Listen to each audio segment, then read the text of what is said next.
Welcome to your Wordless podcast, the space where we redefine success, self-worth, and transformation.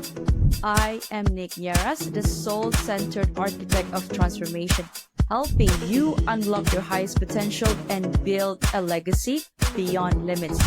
Now, whether it is self-mastery, career breakthroughs, or wealth creation, this is where change begins. Now let's dive in.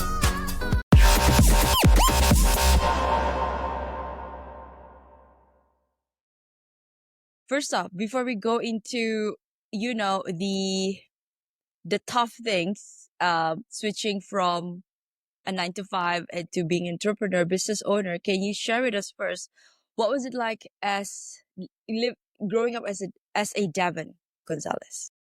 I'm the oldest of three boys, so I was the oldest sibling.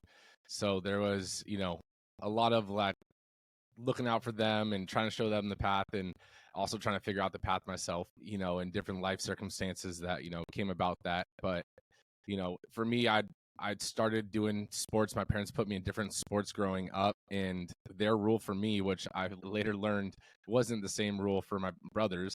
I had to try every single sport once, and not just like a single And then game. Yeah, like I had to do it for a whole season. So even if I didn't like the sport, I had to give it, a good try. And then, I could be like, I don't like this. So I pretty much did every sport you could think of, from tennis, soccer, football, to even fencing, like with swords, and it was not, I always wanted to try that. See, for me, like it wasn't fun for me. It was just like, okay, this is kind of boring. And so I got back into martial arts. My parents put me back in because of my brothers, and then they kind of convinced me I had to play that big brother role of like show them, that you go even if you don't feel like it. And I was like, okay, fine. And then that led into me really actually starting to love it. And I became a martial arts instructor at the age of 13. And that's when I first started, kind of getting my toes in the water for, coaching and, in the fitness space and so forth. And so that led into, me going to college. And when I went to college, I couldn't really work at the martial arts studio because of the scheduling. So I became a personal trainer because the schedule, I worked around my class schedule. So, I could make my own schedule. That was the coolest part. And so I told everyone this is the best college job, and that's all I thought it was. Little did I know it ended up becoming my career and, the initial stage of my entrepreneurship. Wow. Okay. So, but it's like you had your path laid out because you kind of knew that you like sport, and then you lean into sport and you kind of use it as your leverage, and you made it, I guess, your strength, right? But for people who doesn't know, who don't know what do they need to do to get started? Let's say, for example, okay, maybe that's very vague. You said, okay, you're a gym owner, right? So what role okay, I guess what I'm saying here, what was your pivotal key moment that you said, okay, enough is enough. I'm starting my own thing. I mean, I think there was the position of not knowing what I wanted to do with life. And in college, so it's okay to not know that. 100%. I went to college and I didn't know what I wanted to do my entire time at college. I had switched majors from business to kinesiology, which is the study of human movement, just because I was like, this is way more fun to learn. And so I was going to be a firefighter. And because my parents kept telling me I needed to get a career and, personal training wasn't a career. And so I started doing the things to become a firefighter. And then my pivotal point of like first betting on myself was like, I don't want to do firefighting. Like I already am building up a clientele. Like I'm already making, almost 6 figures and I'm still in college. And then all of a sudden I, went from a corporate gym to a private gym. Then I started hitting 6 figures. And then my pivotal point to really bet on myself was, me and the owner of that gym kind of got into a disagreement, and he was going to move me to a different gym of one of the same, just different location. But I needed to be fluent in Spanish, and I can have a conversation, but there was no way I was going to be selling personal training and training only in Spanish. Like he was doing it so I would fail and then he could fire me. And I was just Wow. I was like, no, I was like, I quit. And he was like, hold on. I'm out. I'm starting my own. And then he tried to like backpedal, because what he didn't realize until I made it a point, that he just messed up. I was like, your training department's not going to be here in a year. I was like, not only did I help build it and bring it here to this private gym. I was like, I'm bringing in 80% of your revenue for personal training. And I was like, so no problem. I was like, I'm out. And so I left. Yeah. I probably took a handful of clients that were done with their contracts and stuff like that. But then I really had to, figure everything out. And I didn't know how to find leads. I didn't know how to do all those things. But I called my girlfriend at the time, and who's now my wife, and I was like, look, I quit. I'm over it. And she was like, hold on. Wait, What are we back up. talking about? Yeah, she's like, what are we talking about here? You know, and then I was like, oh, I mean, like I quit my job, like I'm over it. I'm gonna do this by myself. And she was like, okay, like, and she's seen me go from corporate gym to private gym, basically start over, be the busiest trainer again, and then become the manager, still grow the whole thing, start a prep school for middle school basketball kids and help launch that. And so she's seen my drive and my dedication. So she was like, you know what? I don't doubt it. Like, whether she did or didn't, she didn't tell me, and I told her, I was like, look, I will stand in front of the grocery store and sell personal training if that's what I have to do. Like, I'm not working for someone else again. And that was the initial God. step, Yeah. to really building a 6-figure personal training gym or a personal training company. And then that leading into me launching a gym. Wow. Okay. What a story. Now I want to know, of course, how many times have you failed? More than I can count. But I mean, And like, it's, why? no, Yeah. I mean, like, Carry on. Hi, I'm Nierras, your host of the Your Wordless podcast. Now, if these real raw stories hit home, don't wait. Please follow, like, and subscribe my Spotify and YouTube. For bite-sized inspirational reels, follow me on Instagram, TikTok, and LinkedIn. Don't wait. Your transformation starts today. Thank you, and bye for now. I think that, like, I don't think I've ever failed, right? Failure is if you just give up, right? I've pivoted a bunch, right? And it was like I've tried to do online stuff and, t-shirt companies and different things while I was still personal training, and then either just lost the passion for it or, decided that isn't really what I wanted to do, and would just be like, okay, I'm just gonna pivot and take my effort somewhere else. So it wasn't like I was failing or anything, like giving up. I was just adjusting, right?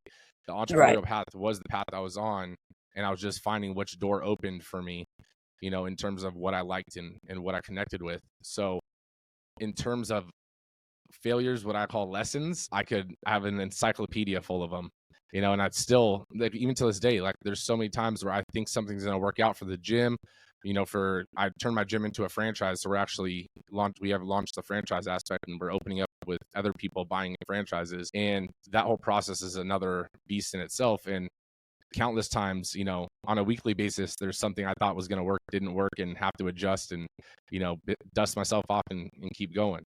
Wow. Okay. Now I am curious. What does a day in the life of Devan looks like? Basically waking up, usually come to my gym just because I'll work in the back office, and just because it's pretty much quiet back here. But I'll be at the gym, and, from there it's meetings and phone calls, with different vendors and so forth for the first part of my day, and then, sporadically throughout the day, I do podcasts, interviews, as well as, for my podcast and also being on podcasts.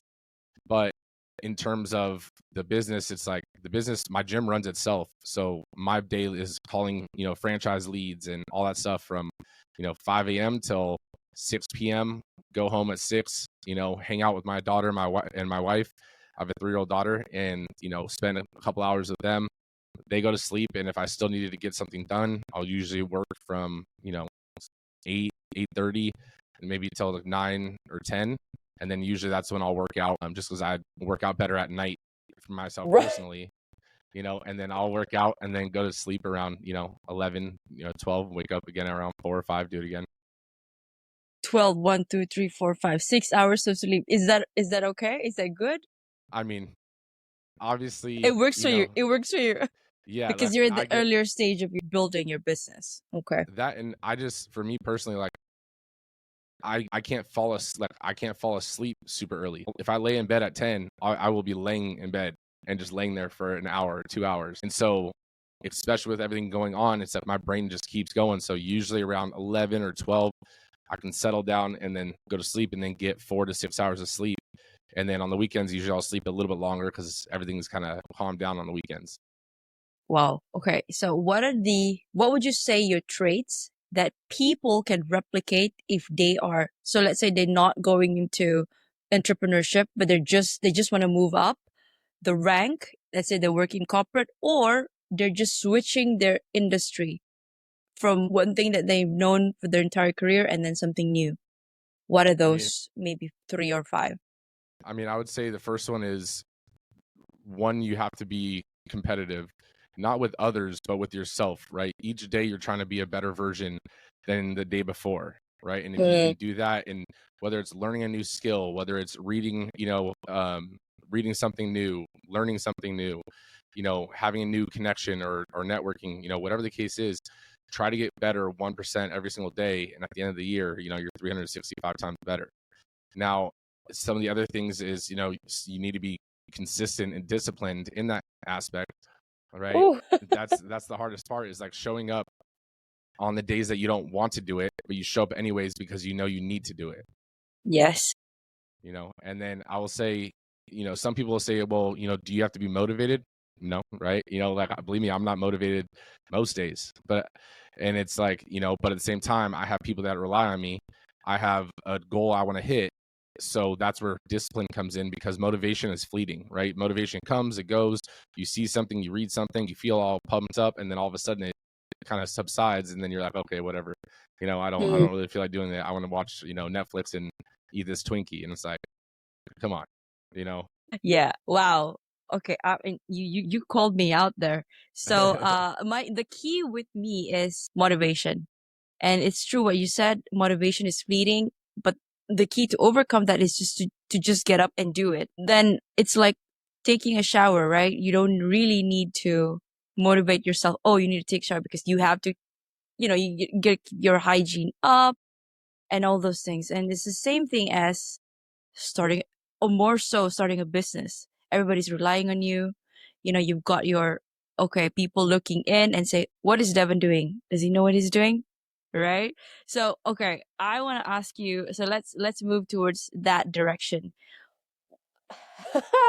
How would I phrase this? What were the people around you, what did they think that you were going to start your own gym? What are the naysayers, or how'd you get past that? Becoming a podcast host was a natural extension of my second act.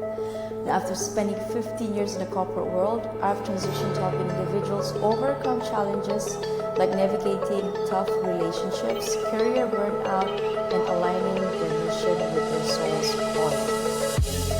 By certifying as an RTT hypnotherapist and a lifestyle coach, I've made it my mission to empower people to recreate the life they deserve, and building a supportive community through my podcast. Now let me ask, are you facing challenges like struggling to reprogram your mind to attract wealth, weight issues that feel like a constant yo-yo, insomnia or restless nights from daily worries, or just a lack of confidence in public speaking? If the answer is yes, visit www.thenierrasholisticlifestyle.com and grab a free hypnosis audio of these common struggles. It's a sneak peek into how my coaching works. Are you feeling shy? Don't be, because I'm as real as it gets. Let's connect on Instagram and LinkedIn and start your transformation today. I mean, honestly, like for me, I never really focused too much on. See, there's two sides of this, and it could be a bad thing as well. But I never really listened to the outside voices, but that is good and bad, right? When someone says, because like the thing with opening a gym was like, how many personal trainers say they're going to open a gym? Almost all of them. Yeah, almost 9. Yeah. So me saying it, I was another one of those people. And so when I would tell clients or tell people, other trainers or whatever, it was like they would give you that pat on the head and like, okay, yeah, sure. Well, that's what everyone says. But it's like, for me, I knew it was just a matter of when, or it was not a matter of if, it was just a matter of when, right? So I knew it was going to happen no matter what. It might happen this year, it might happen next year, but every day I'm progressively trying to make it a reality. but there's no guarantee on a date that it's going to happen, right? And so it took probably 5 years of trying failed business partners, failed investors, and all these things before I finally was like, you know what, F this, I'm just going to do it by myself, right? And then luckily, I actually trained, who's now my business partner, I personal trained him for a bodybuilding show, and he started going to personal training afterwards, and I was like, dude, I pitched him the idea, and I was like, it would be so much more fun to do this with you and just go through the mud with me. And he was like, I'm in. So we linked up, and we've been together, running both businesses ever since. But I will say that so many people basically would try to sway me from opening a gym, or even again, when we opened a gym, the gym was successful and still is successful. And then we told people we're going to launch the franchise, right? Which is another business. And it's how many trainers became gym owners, how many gym owners, opened it and made it a franchise, right? It gets even smaller in that pool. And so you already had so many people trying to tell us, like, why don't you guys just open more of your own locations and just do that? And it's like, because we could, and we're going to, but this is the path for us. So whether people are saying great job or whatever, it didn't really phase us either way. What I will say is that after we opened a gym, everyone, especially other, so-called entrepreneurs, looking back on it and everything like that, they were solopreneurs or trying to be solopreneurs. And those were some of the biggest naysayers, because the biggest naysayers usually come from the people that can't see that far or don't see themselves ever becoming that far along the journey. So they don't want you to outgrow their level. And all of a sudden we opened a gym, and those same people started reaching out, and then they were like, hey, we should hang out sometime, blah, blah, blah. I know, right? And and some of them, like, but I will say, like, some of them, that wasn't all of them. I do have some people that reached out, and reconnected, but they weren't part of that naysayer group. So the only people that I actually hang out with are the people that weren't part of that naysayer group, right? So the ones thank you. So it's like they may not have said, like, go for it, but they didn't discourage it either. They're just like, okay, cool, like, this is new. Okay. That's your thing, handle it. Yeah, that's your thing. And then all of a sudden it became successful, and they're like, well, damn, like, you leveled up. Like, yeah. And now you're an inspiration to them trying to level up. And it's like, I always want to try to help people and bring people up, as well. So it's like, of course I'll hang out with those people, because they're not limited in their own beliefs and within themselves, and especially not limited in so much that they're portraying it onto others. I resonate with the last part so much, because you've got a group of people or your friends that were with you growing up, or when you were still in the old environment with them, but then after that you jump into a new thing, and they'll be like, they become quiet, but then when they see you leveling up, they'll be like, hey Nick, hey, this is doing, yeah, you're doing good. Where are you? So they either see me in the States or back in Malaysia, and they'll be like, okay, we should hang out. And I'm like, okay, where were you when I needed you? But it's not like that. So how do you, okay, I don't know, maybe it's my personality. It's like I feel like, what is that line between being arrogant and being just open? Because how do I say this? Having boundaries. Okay. That's what I'm trying to say. Yeah. You have to, like, if you think about planning out your day, planning out your week, like, you fill it with the tasks that are important to you, right? To growing your business, spending time with the family, whatever there's a book called Traction that essentially equates it to, if you have a jar, right? And then you have some boulders, and then some bigger rocks, some stones, and then some, sand. If you put the bigger rocks in first, then you can put the, smaller stones, which will surround the rocks, and then fill it in with the sand, right? But if you try to go sand first, you won't have any time for the smaller or the bigger rocks, because the sand will fill up the jar. So same thing goes with setting boundaries. It goes, you set the big tasks that you need to do that are important to your life first on your calendar for the day, for the week, for the month. Then you fill it with smaller things that, hanging out with, just extra family, your close friends that you've already been hanging out with. And then you fill it with the sand, which is, hanging out with the people that are acquaintances. For me, it's like, I have family, I have, friends, like really good friends, and then I have acquaintances after that. Right. And it's like the acquaintances, they want to hang out. Prioritize them, rank Exactly. them. And so it's like, it's okay to not have time, especially in the build phase, to hang out with people. And if they take it a certain way, they take it a certain way. That's not my fault. That's your Yeah. fault. I didn't Yeah. make you feel like that. You're feeling like that. Those are your emotions. Right. And Mm. if you want to be mad at me because I didn't want to hang out with you, then it's like, our mentalities and emotional intelligence is already, different, and we probably wouldn't have that much to talk about anyways. So it's probably better that, you're mad at me and we don't hang out. Yes, I needed that confirmation because I'm in dilemma on the last past week. Okay, so Devin, can you share with us talk to us about your franchise, your gym?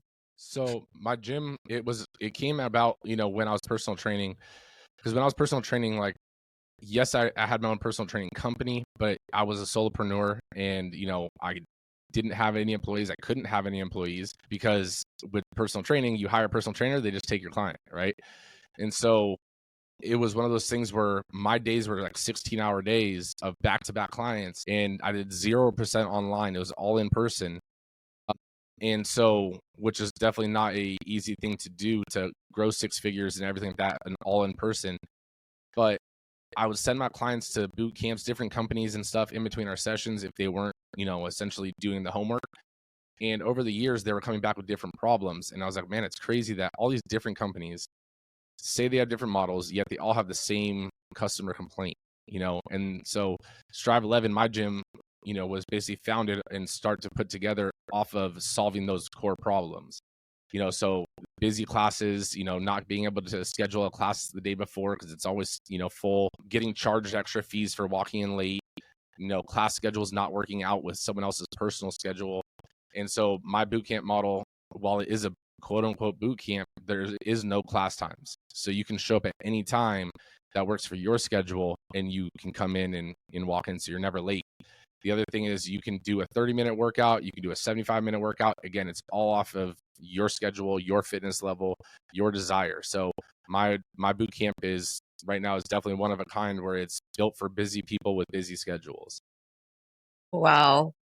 Okay, so where can they find? Are they only in LA? Right now we are in Los Angeles, Okay, California, as well as we are opening one in Tampa, Florida. Right now Florida. they're building out the location right now. And then shortly we'll be in 2 other cities in Texas, and then we'll be in Vancouver, Washington as well. These are all your franchisees that you're opening up. Wow. Okay. Awesome. Now, fitness training. How does fitness training contribute to resilience, mental resilience? I would say that the reason everything starts with your mind, right? If you could believe that you can achieve something, you can. But the moment that you stop believing that you can achieve something is the moment it becomes impossible, right? So everything begins and ends with your mind. But what I love about fitness in business or entrepreneurship is that there's so many analogies that are linked together, right? Like delayed gratification, mental resilience, and all those things. Because, for example, let's say you're going to the gym, right? You sign up for the gym, you go, you give it everything you have your first day. You wake up, you lift up your shirt, no change. So you go again the second day, give it all you got, lift up your shirt the third day, no change. But you keep going back and you stay consistent because you know that this is what you need to do. And then all of a sudden, a month, 2 months, 3 months in, you lift up your shirt and it's a whole new person. Right. Same thing with business, and same thing with like your mindset is that some days it's not going to feel like you're moving the needle and progressing, but you show up and you continuously be, consistent with it, and you start to compound those, days, and they start to all of a sudden show the result. And your mental resilience is built because, just like fitness and entrepreneurship, that delayed gratification, not being able to see the result immediately, is a very difficult thing, especially in the world that we live in, where everything, you could post it, people like it right away. You want to buy something, you get it, next day it's delivered, whatever. It's like giving everything you got and having it take, days, weeks, months, and even sometimes years for it to really work and manifest into what it's supposed to be is very discouraging. But that it's the process, and that's why it's such of high value, because value is created off of one of three things, and sometimes even a combination, and it's either financial cost, it's either your time or it's your effort. And so if any of those things are involved, it's going to be desired by the people that can't achieve it or don't want to achieve it because they don't want to spend that cost. Wow. And this is what I love what I do, because I'm receiving free advice, free mentorship from my podcast guests. Yes, thank you. So, okay, what are the common mental barriers that you see people when they want to pursue their passion into a successful business? I will say that one of the mental barriers is thinking that you have to have it all figured out and know the whole game plan before you even get started. Sometimes it's good to know like a destination, right? And it's good to have an original business plan or a game plan, right? But I will tell you that 9 times out of 10, once you start getting into it, things change, hurdles happen, obstacles come your way, and it's probably not in your business plan, right? And so you have to be adaptive as an entrepreneur, and that's 90% of it is understanding how to be adaptable to things that arise, right? And not worrying about all the what ifs, because there's endless what ifs, right? And you can sit here and what if this and what if that and what if this doesn't happen. It's like, it hasn't even happened yet, so what does it matter, right? My whole thing is cross each bridge as it comes. If you can't do anything about it right this second, right, or it's out of your control, then it's out of your control. Why stress about it, right? It is what it is. And when it does come your way and you have to cross that bridge, then you address it then. But there's too many things in your day to worry about all the hypotheticals and so forth. And so if it doesn't work out the first time, it's not a failure, it's a lesson. That's just one way it didn't work. But that doesn't mean there's not another way that doesn't work. There's another way that definitely works. You just have to find that way.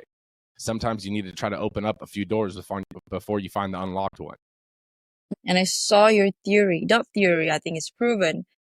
Fail fast, learn faster. Yeah. Failing forward. Like that's failing I fast love and it. failing forward. That's all what it's about. It's the fact that you're failing in the common term of the word, but that's not really failure if you're taking it as a lesson and you're extracting a lesson from it. Okay, I know if I do this, then it doesn't work. I know if I touch the stove and it's on, it's hot. I'm probably not going to touch the stove again. But if the stove is off, or if I touch the counter and the stove isn't there, it's not hot. It's and so forth. So it's like you take the lesson in and you add it to your tool belt. And that's one of those things where I love giving back in terms of just knowledge, because I've touched the stove countless times in different stoves, and then I found out how not to touch a stove and trying to give that to someone else, who instead of them having to touch that next stove, I can condense their timeline to success. And that's why I think mentorship and coaches are a benefit. Obviously do your due diligence on the person that you're hiring or reaching out to. But for me, even when we launched the franchise, I reached out, I vetted a few people and we hired a franchise coach, but he actually launched his own franchise, grew it to 400 locations, and then sold it. And it was like, he already walked that path that I'm about to walk. Why not bring him onto the team and help me condense condense my timeline? He can help me overcome those obstacles that he's already had to face. Yeah. Okay. So would you say having a coach about where you're going next is crucial? Yeah, I would say if you want to get there in the most efficient amount of time with the least amount of headaches, it's crucial, right? As an entrepreneur, a lot of times we think that we have to be the one that solves every problem and figures out every answer, when someone's already figured out the answer. We're wasting time now getting to that next growth phase because we're running against the wall until all of a sudden we find a spot that there is no wall, right? Someone else could just grab our hand and pull us to where there's no wall. Right. Okay. So what are you working on currently, Devan? Now that the book and stuff is launched, I don't have to, write that anymore. So that's out of my hair. But, my main focus right now is, my goal for this year is 10 new franchisees. So if everything goes well and we get the locations, finalized in Texas, there's 2, there's one in there's another one in California, San Diego, and one in Washington. So I'm could be at 4 out of the 10 for the year, but my goal is essentially this year for 10 new franchisees, and then really focusing on just developing them and continuing to grow the franchise. When did you find the time to write your book? I'm curious. I mean, it took a while. It took about a year, but it was like bits and pieces here, bits and pieces there. You know, honestly, probably the longest part took me, was just starting. So it was like I had the name and everything like that, and I was like, okay. And then I kept changing what the book was going to be about to maybe fit the name better. And I was like, no, like just stick with it, what it is. Like you add the subtitle and go for it. And then it was like trying to write it was that initial part was like just getting my fingers to type, and then all of a sudden you get started, and then it's not that bad. Once you get started, you realize oh wow, I was delaying this for so long, and it's easy. Just get started. Progress, not perfection. I got that somewhere. Yes. So sometimes, I mean, if you have this vision in your head that's perfection, that bar is always going to get moved a little bit further, because as you perfect it to what it was before, you'll think it's still not good enough, and then you'll move the bar a little bit further, and you'll never end up getting to the destination. Yeah. Okay. Thank you for that, Devan. Now we're going to pivot to a self-worth question. The question for you, how do you define self-worth? I would say self-worth for me, I mean, I'll take in the term of like my purpose, because for me, self-worth, like I was never I always had confidence in myself, and I was always self-confident and competitive and stuff of that nature. Especially being a guy and being an adult, a lot of it can get tied to profession. And Yes. That's where you're trying to figure out what you want to be. You don't know what you're going to do for the rest of your life and so forth. And that you start to put this identity on yourself. And I will say, once I realized what my purpose was, and that was essentially impacting people's lives and helping them change their lives, and realizing that is what fueled me and made me feel good, that's when I found my purpose in what I would say is like self-worth. I love that. Thank you. And there's no right or wrong answer. What is your heart's greatest wish? Honestly, to leave a legacy, that fits my core value and my purpose, right? And for me, what I mean by legacy isn't financial. It's nothing like that. I think legacy is essentially every interaction you have with people, the story that it's essentially let's say when you die, as dark as that is, they'll give you a eulogy and they'll tell you, everything you've accomplished. But then for the next couple of hours, people are talking about your memories and talking about all the things with you. That's your legacy. And so impacting people's lives and, leaving an imprint and helping them make their lives better is the legacy that I'm trying to leave. Whew. Yeah. Okay. Got emotional there. That's a good one. Okay. Last question for you, Devan. If you could create a quote right now for you to leave to the audience listening and the world as your legacy, what would it be? You're not special. Right. And I will say that's the first part of it. And then it would say ... You're not special enough for it not to work out for you and it be able to be a possibility for the rest of the world. Damn. What a juxtaposition. Okay, well, now how can people reach out to you, Devan? What can they do? What can they get when they reach out to you? I mean, I'm always here to help anyone that I can. If you want to reach out to me on Instagram, it's probably the easiest way to connect with me. It's just my name, Devan.Gonzalez. But feel free, send me a DM, and I answer and I handle my social media. So I'll reach back out to you and I'll answer and help anywhere that I can.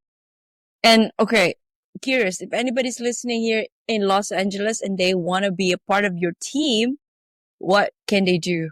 What do you have? What are your offers? So, I mean, with the franchise system, obviously we have different opportunities with the gym, obviously, training and all that kind of stuff. But I mean, with the businesses that are continuously growing, there's endless opportunities. And if someone has value and is really wants to contribute to the team, like we'll make a spot. Awesome. Okay. So, Devan, we're going to close it up soon. Now, do you have anything else that you want to tell the listeners? Share with them. I'll just say that if you have a dream, if you have a goal, right, go for it and realize that It's not a matter of if, it's just a matter of when. And that's what I just want you to really like internalize. There's going to be setbacks. You're going to get knocked down in the dirt, but you just have to get back up. You can't fail if you never give up. Cannot fail if you never give up. That's it. That is a wrap on today's inspiring episode with Devan Gonzalez. Thank you for your wisdom and for your work in uplifting others, Devan. For our listeners, this has been Your Worthless. Read that again. The juxtaposition of your very soul. Remember, if you ever felt worthless, you are not alone. Your soul chose to be here to matter. And for that reason alone, you are worthy. A huge thank you to you, Devan, and to all of you for listening. Until next time, I'm Nierras. Keep shining, keep growing, and always remember, you are worthy and you are enough. See you in the next episode. Thank you, Devan. Thank you.